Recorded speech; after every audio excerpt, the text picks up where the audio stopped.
Hello, everyone. Welcome to a very special Koopa Cast, where we talk about the late president of Nintendo, Satoru Iwata.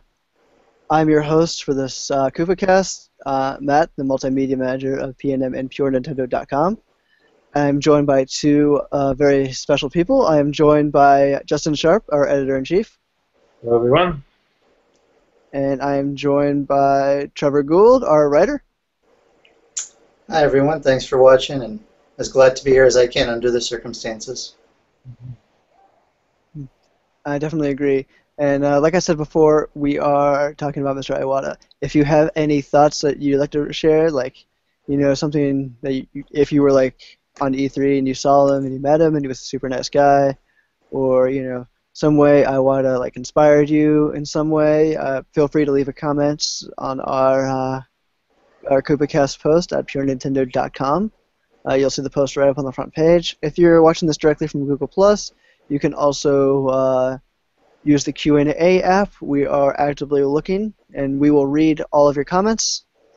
If you have any memories you want to share through Twitter, you can always tweet at Pure Nintendo using the hashtag KoopaCast. And I'm sure everyone has seen. First of all, the news was very shocking. Mr. Iwata, he passed away because of a bile duct growth. It's not clear how long he's had it. We know he had surgery last year, I believe, it was for the same thing, and we thought that was the end of it. It obviously was not. It kind of came back, and unfortunately, he could not win this battle. So. Yeah, like I guess I'll start with the news. How did you guys kind of react when you heard that? Well, it was definitely very shocking. I think it was, I guess, Sunday night. And it definitely kind of came out of the blue. I had a couple texts on my phone, people mentioning it, and there's a Facebook group that James and I are in with some friends, and they had mentioned it, and I was like, "Wow, what's going on?" So it was definitely. I definitely didn't believe it when I first heard the news. I had to, go to the official source and saw that Nintendo had released an official PDF about it. But it was definitely very, very shocking. I mean, 55 isn't super young, but it's not super old either. So definitely before his time. So definitely shocking. Definitely not good news to receive. So. Trevor? I remember at first I was just getting ready to turn in actually when I first saw a few tweets, and at first I was skeptical because people were tweeting, but there was no source, and I'm like, where's this information coming from? And so I went to bed with some concern, but I had my doubts. I said, this can't be. I said, Nintendo's posted today, and there's no news of it. Where's this coming from? But then, of course, the next day, I discovered that, it was true actually, and I guess that's probably a common thing with death is that initial denial, because probably like many, I thought he was on the rebound. The surgery, we thought was successful by all accounts, and certainly he was active, with directs and such. So it was definitely a surprise, and not the sort of surprise that we like, But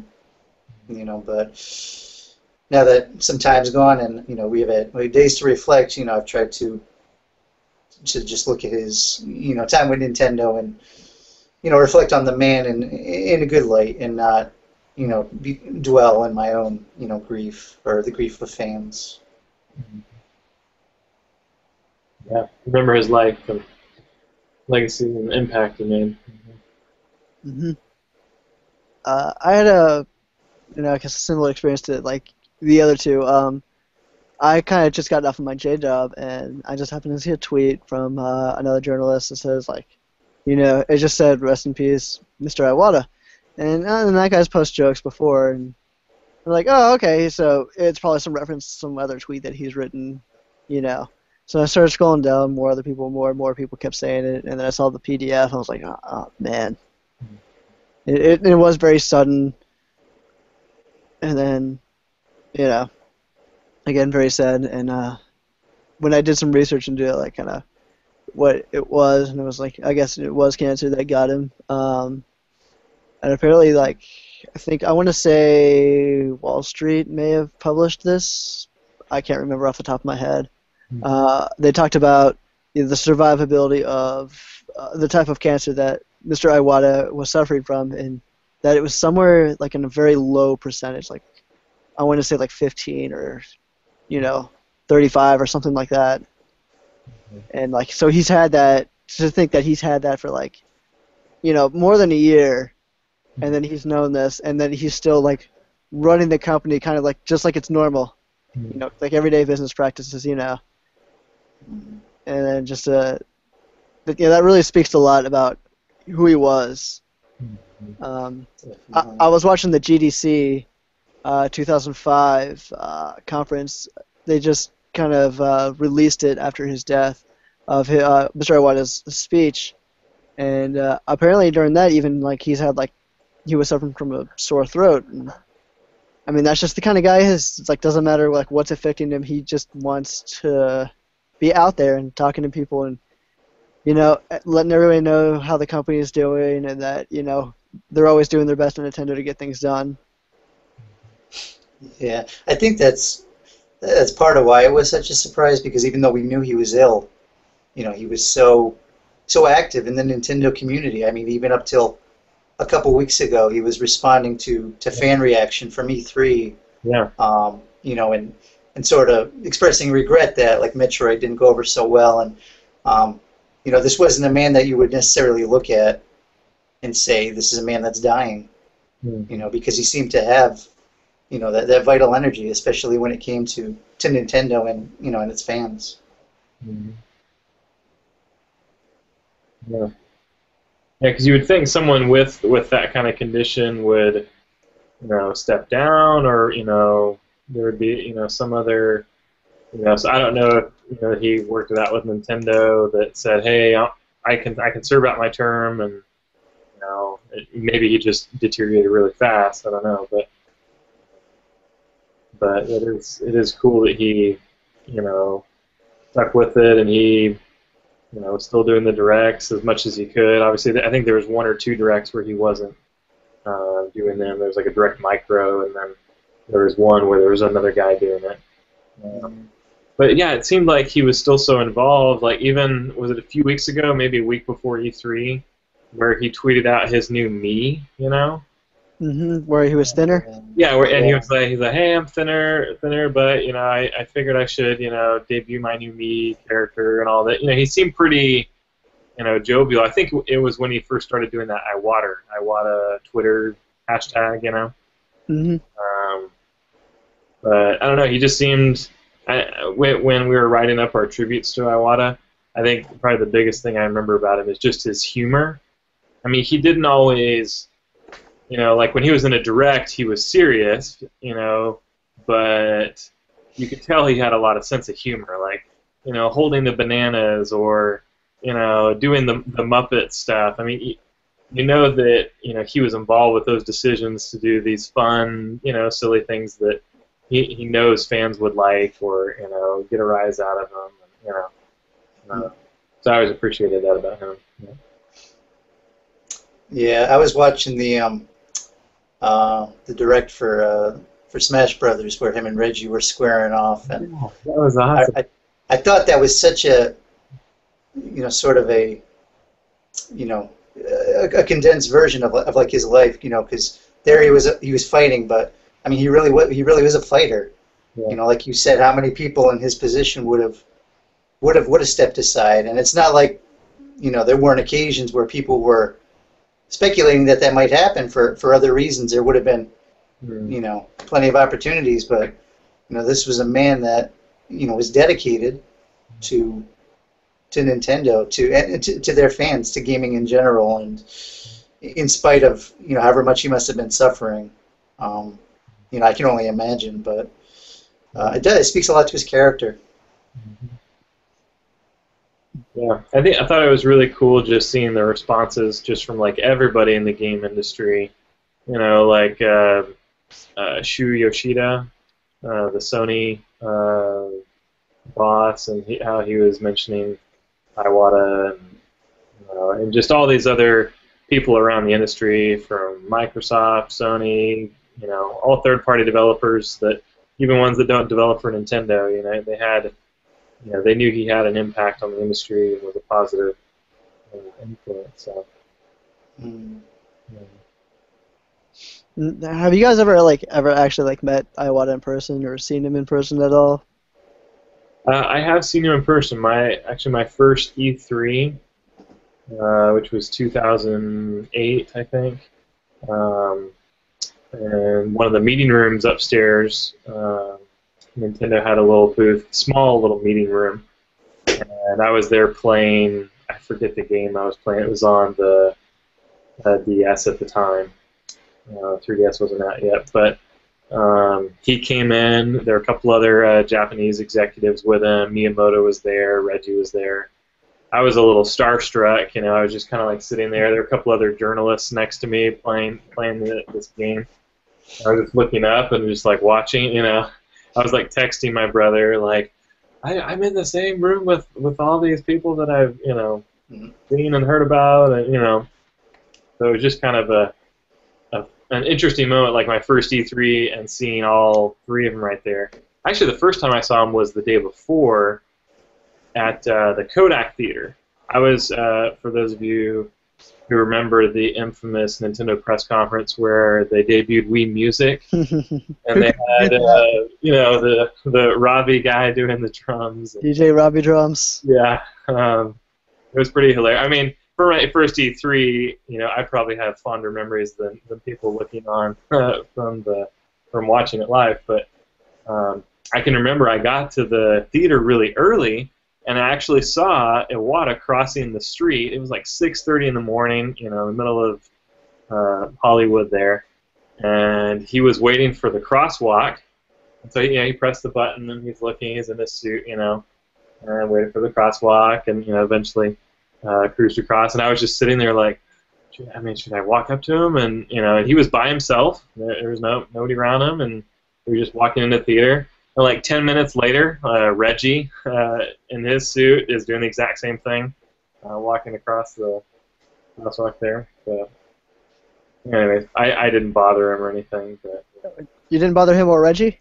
no, I was like, just they probably get that a lot. Let me take a picture with you. I've heard stories where Iwata has taken pictures of people, and he's very nice. So I'm sure he would have accommodated me, but I never actually had the chance to meet him. It was really just I saw him there, and I saw him up there in the meeting room, and I mean you'd see him on stage at E3s after that too, not recently, but anyways, Yeah. that's my experience. Back when they did press conferences? Yeah. Mm-hmm. Still something I missed. Yeah. Mm-hmm. Well, hopefully they'll do one next year. I don't know. We'll see. I mean, a lot of things are up in the air, I guess, right now. But Nintendo has mentioned that it seems like hardware is a better when they have hardware to announce. A press conference is better for that. So since they haven't had new hardware to announce, the directs and the digital events have sufficed. So we'll see. Yeah, I don't think I may have seen him in person, Iwata. Nothing like he was walking up the street or anything like that. It was just at my first E3 2 years ago. Mm-hmm. Or 3 years ago, I guess. Yeah. Man, time moves fast. And everybody had the cat ears on. And, I mean, that's definitely a very humanizing, I guess, experience. It's like, wow, this guy runs everything, and he's wearing cat ears. Okay, Yeah. they're all wearing cat ears. Interesting. Uh-huh. But it's like, wow, I mean, they were having fun, Yeah. They know that, sometimes you just gotta be goofy to sell, like, fun games. And they were. Yeah. Yeah, you could tell. I use this expression a lot, but like I'll label myself as like a big kid. We're at E3, but I'm still like a big kid. I mean, I'm having fun, playing video games, and it just seemed like Miyamoto and Iwata. A lot of those guys are just like big kids. They're just having the time of their life making games. This is what they it's what we always want in life, to find a job where we're like, hey, this is what I love doing, and I get paid to do it. How cool is that, right? Right. And they always struck me as people like that they just loved what they did, absolutely loved what they did, and it showed just in how they did their jobs and did them very well. Yeah, that's what I think of when I think of Iwata. I never met him, but like I said in the comments for the site, I kind of felt like he was a friend because he brought the interaction with the Nintendo community. He came in, and then Reggie, I think, was the following year, and they really brought an openness that Nintendo wasn't known for. Before then, I remember a kid in like the 64 era, and it felt like Nintendo held things very close to their chest, and they didn't have that type of communication with. And even in the early days of the GameCube, they didn't have that openness with the media, with the fans. And then, Iwata came in, Reggie came in, and slowly, they brought that out, that communication out, and they did it with flair. Like Justin was saying, they seem to be enjoying themselves, and that's what you like. I think people are transparent. I think we can always tell, when we see executives or, at trade shows talking about games, and you can tell, okay, they're businessmen, but are they really gamers? Right. And of course, Iwata, the quote that we've been seeing a lot of all week is, he may be a CEO, he may be this, but in his heart, he's a gamer. And, of course, stemming from his days with Hal. But, that's what I admire about his leadership of Nintendo, his era, is that they really brought the fans into it and back into it in many ways, after the struggles of, the turn of the millennium there. Mm-hmm. Yeah, I have always had huge respect for Iwata because I did feel like he had credibility as a gamer and being a game developer. I mean, it's one thing to run a business if you've got an MBA and you've got a marketing degree or whatever else. You're quote qualified to run a business, but you could run pretty much any business, right? Whereas he had that hands-on experience of developing games, developing Kirby games, and Smash Brothers with Sakurai, and Balloon Fight. So he had that experience. He had that love for video games already. I think if you're a game developer, you're naturally a gamer. I don't think there's a game developer out there that's not a gamer. That doesn't enjoy playing games. I don't think you get into developing games without having that. So. He always had that credibility, and that I always respected him for, more so like when Hiroshi Yamauchi was president there. I mean, he'd been president for 50 years or something before Iwata had taken over. And I mean, Hiroshi Yamauchi went through Nintendo had a love hotel. They had a taxi service in the 60s and 70s, and they started doing some of the toys when Gunpei Yokoi came in. And then when they finally got it, I mean, you got to respect Yamauchi for getting Nintendo into video games eventually. But like you said, there was always a disconnect between the fans and Nintendo at that time. And Iwata really took things up, and it's like, hey, this is the first president of Nintendo that's a game developer. What a novel idea for a game company. But I thought that was a really cool thing. So. The biggest thing I remember Iwata having an impression was it was during one of the harder times with Nintendo. It was when they were the 3DS and the Wii U, they're not selling too well. So when it came down to it, Iwata he took a pay cut. He took a 50% pay cut, instead of firing these people, which was what like what a lot of companies would do. Your business isn't doing well. Well, we need to like downsize the company, and I would have just said no. I mean, this is my responsibility, or this is my company. This is my responsibility. I'm gonna take it, and then that was completely unheard of. I've still never heard of anybody else doing that. Maybe people have taken pay cuts in the future, but like not like 50%, not so significant as like what Iwata did. Yeah. And that really made like a strong impression on me. I was like, wow. I mean, this guy really cares about what he's doing, his company. It in some ways not to get preachy, but it reminds me of there's a scripture, and to paraphrase, it basically says that all things are lawful, but not necessarily to your advantage. And I was thinking of Iwata when I read that, because he'd be within his right to keep his salary. He'd be within his right to lay off people, but just because he could do it doesn't mean it's going to lead to a long-term advantage for Nintendo. Like there was a quote, and I'm not going to remember it exactly, but he basically said people who are working under the threat of being laid off, are they going to be able to produce games that are delight fans? And that's a fair point. I think being under those conditions, you'd be more likely to get a safe, maybe cookie cutter experience. So I commend Iwata for that. He sort of had a clear long-term vision, and he didn't always exercise the rights, the authority, the power he had as president, because he was thinking of the advantage of Nintendo as a whole, not just of him as as the leader. And so, just to kind of change it up just a little bit, like what is the first game of Iwata's that you remember like playing? Well, for me, it's actually Hal had a game. I don't know if it was a launch Super Nintendo game, but I think it came out that early on. It was NCAA basketball, and it had the Mode 7 effects with the court, which a lot like Pilot Wings. That was one of the early examples of Mode 7. And as a kid, and as a basketball fan especially, that wowed the heck out of me and my friends.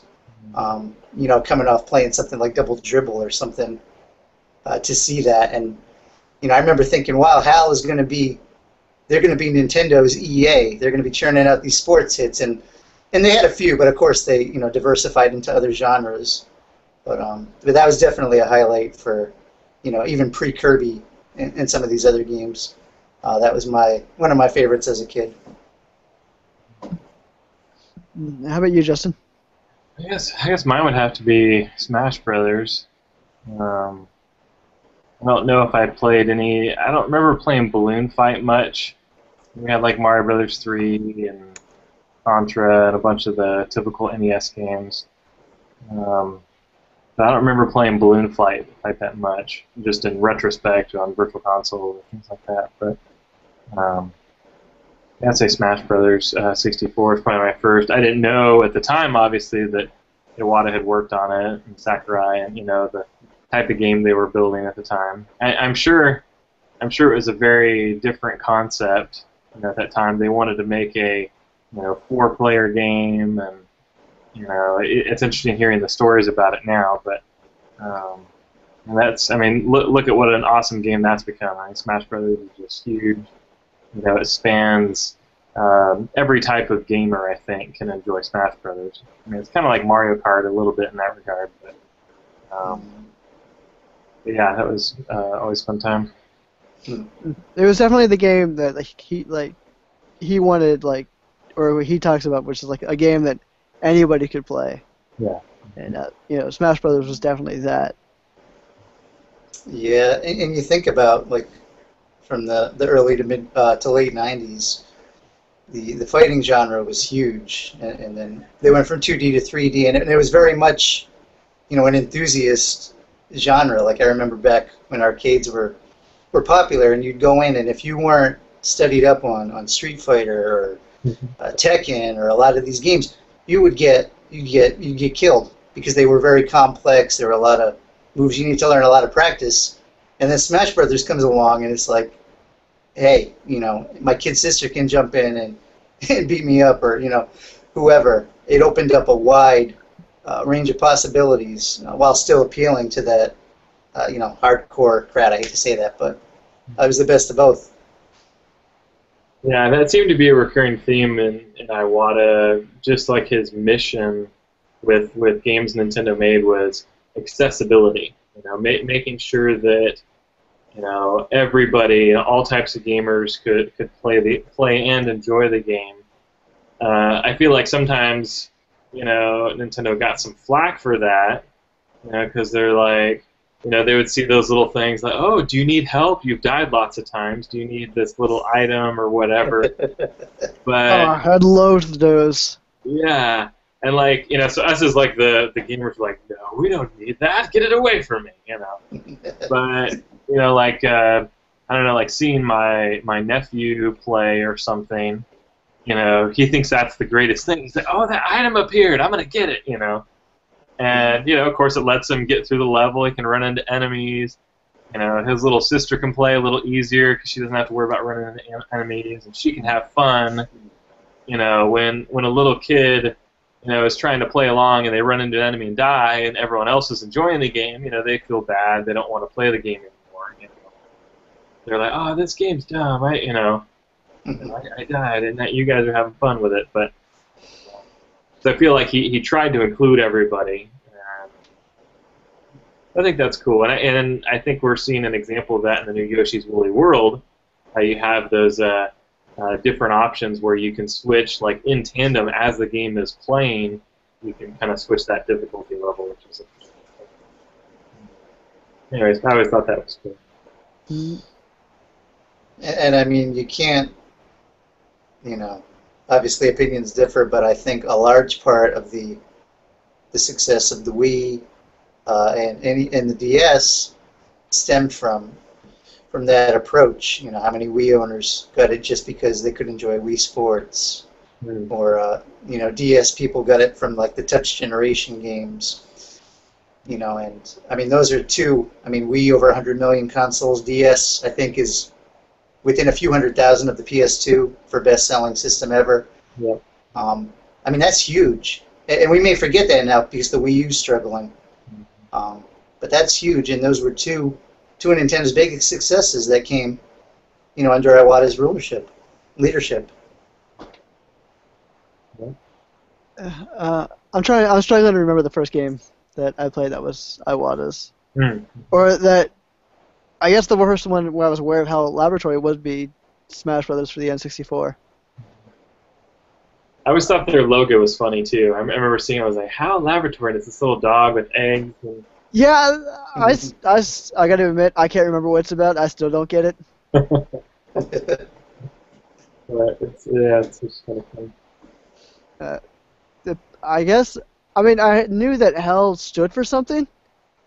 But I guess what I didn't know is because when I was watching the GDC thing, Iwata was talking about the origins of Hell, and he goes, "We named it Hell because of Space Odyssey. Yeah. And Hell was a cool name, so we just named our company Hell." Yeah. I was like, what a very basic way to name your company, and it was like, I just totally out of left field. I was like, because it sounded cool. I'm like, okay. And this shows you that he was a gamer at heart. They're not picking names based on studies or demographics or what looks good on the letterhead. They pick it just because it's fun. Yeah. Yeah, and I think that's Nintendo's key motivation. I think if you if you look at their whole philosophy, I mean maybe throughout their whole time in video games, maybe just since Iwata's been in, but it seems like fun and gameplay is the core. They're not fighting to see who's going to have the strongest specs or all that stuff. They're just saying, hey, let's make it accessible. Let's try and get to as many people as we can and just have fun. And they definitely succeeded in that front. I mean, even with the Wii U, it's not the most graphically intensive console out there. And even before the PlayStation uh, 4 and Xbox One, it still wasn't the most graphically intensive console out there. But, you know, it still had fun games. And Nintendo kept following up with that philosophy. It's fun first. Does anybody else have anything else to add about Iwata? Well, I guess I would. It's still sinking in, I think, for me in a lot of ways. You know, and of course you deal with death a little differently when it's not family or a personal friend. You know, but I apologize if I seemed out of sorts for this Koopa cast, but you know, I guess my thoughts are with his family, you know, his friends, his colleagues that he worked with at Nintendo. I mean, we feel it as gamers, as journalists, but there's a lot of people who knew Iwata, you know, as a man and are dealing with bereavement, and it's for those people that I really feel for, and you know, I express my sympathies for, and I suppose maybe we'll hear more as his funeral approaches. I think it's end of the week. So it's been a tough few days. It's going to be a few more, I think. But yeah, I think the best thing we can do is just, you know, remember the good things he brought and play games and have fun. Mm-hmm. And I guess I want to thank everybody for, you know, tuning in for this very special Koopa cast. Again, we wish it was for a happier thing, but you know. So again, thank you. If you want to submit a question to the Koopa cast, you can always reach us at podcast@purenintendo.com. You can always tweet us. We love getting new Twitter followers. You can find our Twitter handlers and our lower thirds. We also have them on our website, purenintendo.com. You can always tweet at purenintendo using the hashtag KoopaCast. Or you can always leave a comment below any of our KoopaCast postings. So next time is KoopaCast 73. You can leave a comment for KoopaCast 73 regarding whatever subject. All right. And I'm going to go ahead and leave everybody with a quote that everyone's probably seen 1,000 times over, but you know, it's good to read it again. And it is Iwata's opening statement at GDC 2005. It's on my business card, I'm a corporate president. In my mind, I'm a game developer.